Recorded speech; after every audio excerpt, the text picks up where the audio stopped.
नमस्ते dear viewers. आज के इस वीडियो में हम लोग कंपैरिजन करेंगे एनालॉग इंस्ट्रूमेंट्स और डिजिटल इंस्ट्रूमेंट्स के बीच का। मेरे प्यारे व्यूवर्स, एनालॉग इंस्ट्रूमेंट्स क्या होता है? हमें पता है एनालॉग इंस्ट्रूमेंट्स ऐसे इंस्ट्रूमेंट्स होते हैं जिनमें आउटपुट जो हमें मिलता है वो कंटिन्यूसली वेरी करता है। ओके, लेकिन अगर डिजिटल इंस्ट्रूमेंट्स की बात करें, यहाँ पर जो आउटपुट मिलता है वो डिस्क्रिटली वेरी करता है। ओके, और यहाँ पर जो नंबर ऑफ वैल्यूज होते हैं वो फाइनाइट होते हैं। ओके, तो चलिए हम लोग कंपैरिजन को स्टार्ट करते हैं।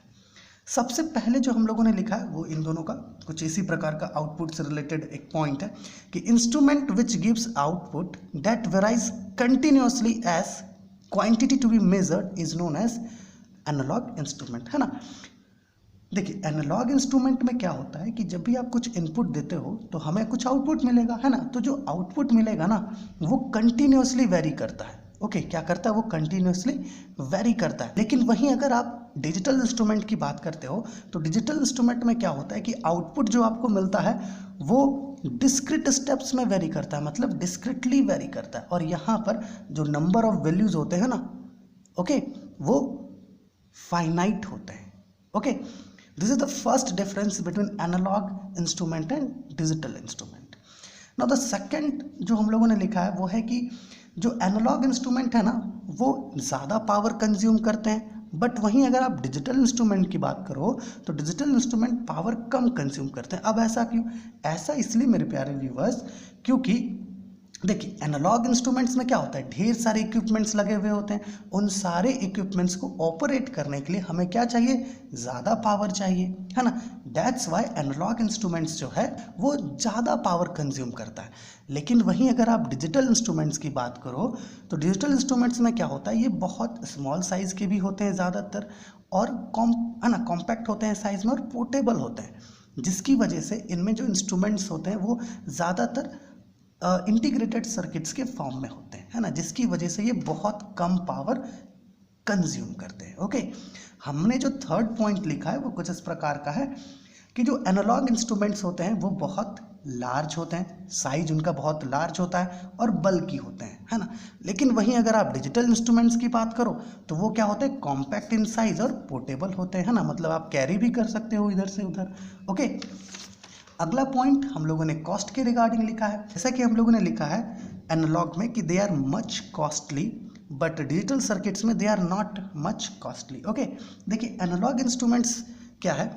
ऐसा इंस्ट्रूमेंट्स है जिसको बनाने में बहुत खर्च होता है ना। जब आप इसको बनाओगे तो आपको बहुत सारे इंस्ट्रूमेंट्स चाहिए, बहुत सारे आपको इक्विपमेंट्स लगेंगे। ओके, आपको बनाने के लिए जो बनाएगा एनालॉग इंस्ट्रूमेंट वो प्रोफेशनल होना चाहिए, प्रोफेशनल इंजीनियर्स को आपको हायर करना होगा। ओके, जिसकी वजह से एनालॉग इंस्ट्रूमेंट्स बहुत कॉस्टली हो जाता है। लेकिन वहीं अगर आप डिजिटल इंस्ट्रूमेंट की बात करो तो डिजिटल इंस्ट्रूमेंट्स को आप खुद से भी बना सकते हो। ओके, खुद से भी आप बनाने का कोशिश कर सकते हो डिजिटल इंस्ट्रूमेंट्स को। ओके, दैट्स वाई ये उतना कॉस्टली नहीं होता है। अब बात आती है कि स्टोरेज की। तो स्टोरेज की अगर बात करें तो एनालॉग इंस्ट्रूमेंट्स में क्या होता है कि जो डाटा को हम लोग स्टोर करते हैं वो वेव्स के फॉर्म में स्टोर करते हैं। लेकिन वहीं डिजिटल सर्किट्स में जो डाटा हम लोग स्टोर करते हैं वो बाइनरी बिट्स, मतलब बाइनरी नंबर्स के फॉर्म में स्टोर करते हैं। यही हमारा अगला पॉइंट है। देखिए यहाँ पर पॉइंट नंबर 5 जो हम लोगों ने लिखा है, data stored in the form of wave signals, है ना। एनालॉग इंस्ट्रूमेंट्स में क्या होता है कि जो डाटा स्टोर्ड होता है वो वेव सिग्नल्स के फॉर्म में होता है। लेकिन वहीं अगर आप डिजिटल इंस्ट्रूमेंट्स की बात करो तो डिजिटल इंस्ट्रूमेंट्स में क्या होता है कि जो डाटा स्टोर होता है ना वो बाइनरी बिट्स, बाइनरी नंबर्स के फॉर्म में स्टोर किया जाता है। Okay, now the next points are written here. हम लोगों ने यहाँ पर लिखा है अगला पॉइंट हमारा नंबर 6 पॉइंट जो हम लोगों ने लिखा है, ये कॉलम आपका लेफ्ट वाला कॉलम एनालॉग के लिए है और राइट वाला डिजिटल के लिए। ओके, यहाँ पर देख सकते हैं आप। तो नेक्स्ट पॉइंट जो नंबर 6 है, that is in analogue instruments observational errors are common. थोड़ा समझने का कोशिश कीजिएगा। देखिए हमें पता है ना जो भी एनालॉग इंस्ट्रूमेंट्स होते हैं उनमें क्या होता है कि एक स्केल होता है, वो स्केल क्या होता है?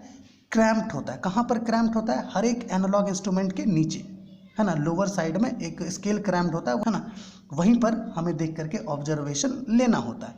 तो इस केस में क्या होता है, ज़्यादातर ऑब्जर्वेशनल एरर्स होने के चांसेस होते हैं। दैट्स वाई एनालॉग इंस्ट्रूमेंट्स में ऑब्जर्वेशनल एरर्स बहुत कॉमन होते हैं।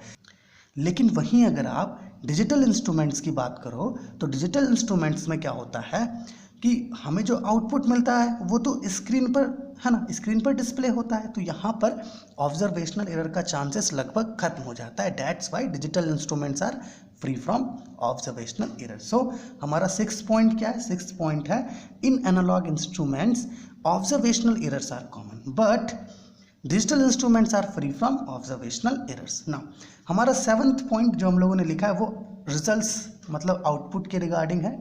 दैट इज रिजल्ट्स मतलब आउटपुट जो हमें मिलेगा, इंस्ट्रूमेंट में कुछ भी इनपुट देंगे तो आउटपुट मिलेगा ना, उसी के रिगार्डिंग है। Results output in the form of indication as the pointer moves, okay, but results output in the form of digits displayed on the LCD. Okay, थोड़ा समझिएगा यहाँ पर होता क्या है कि ज़्यादातर एनालॉग इंस्ट्रूमेंट्स में हमें पॉइंटर मिलता है ना, एक पॉइंटर होता है और वही पॉइंटर इधर उधर क्या करता है, मूव करता है ना, और हमें वैल्यू या रिजल्ट मिलता है। तो एनालॉग इंस्ट्रूमेंट्स में क्या होता है, ज़्यादातर जो हमें रिजल्ट अर्थात आउटपुट जो मिलता है वो इन द फॉर्म ऑफ इंडिकेशन, जैसे पॉइंटर्स मूव करता है ना, मूव करता है तो हम उस पॉइंटर को देख करके पता करते हैं कि क्या रिजल्ट हमें मिल रहा है, ठीक है। लेकिन वहीं मेरे प्यारे व्यूअर्स, अगर आप डिजिटल इंस्ट्रूमेंट्स की बात करो तो डिजिटल इंस्ट्रूमेंट्स में क्या होता है, हमें जो आउटपुट मिलता है वो एक एलसीडी स्क्रीन अर्थात लिक्विड क्रिस्टल स्क्रीन पर डिस्प्ले किया जाता है, वो भी नंबर्स के फॉर्म पर। तो बड़ा आसानी होता है डिजिटल इंस्ट्रूमेंट में, ओके। और जो last point that is 8th point जो हम लोगों ने लिखा है वो ये है कि जो एनालॉग इंस्ट्रूमेंट है उसमें क्या होता है कि जो इनपुट इम्पीडेंस होता है ना वो बहुत लो होता है एनालॉग इंस्ट्रूमेंट में, है ना, क्योंकि आपको जो सिग्नल आप दोगे एनालॉग इंस्ट्रूमेंट में उसे बहुत सारे स्टेजेस से गुजरना होता है। इसकी वजह से जो इनपुट इम्पीडेंस होता है एनालॉग इंस्ट्रूमेंट में वो लो रखा जाता है। लेकिन वहीं अगर आप डिजिटल इंस्ट्रूमेंट्स की बात करो तो वहाँ पर क्या होगा, जो इनपुट इम्पीडेंस होता है वो बहुत हाई होता है, दैट इज लगभग कहिए तो 10 मेगा ओम्स तक का, ओके। तो these are the 8 points of comparison between analog instruments and digital instruments, okay. और आशा है कि आप ये 8 पॉइंट अच्छे से समझ पाए होंगे, और अगर आपको लगता है कि कुछ पॉइंट रह गया है या कुछ समझ में नहीं आया है तो आप कमेंट कर सकते हैं ताकि हम लोग आपका जो डाउट है आपके मन में उसे क्लियर कर सके, ओके। तो चलिए आपसे अगले वीडियो में मिलेंगे और आप इसका स्क्रीनशॉट ले सकते हैं, पहले इसका ले लीजिए और फिर इसका ले लीजिए, ओके। तो फिर चलिए अगली वीडियो में मिलते हैं आपसे।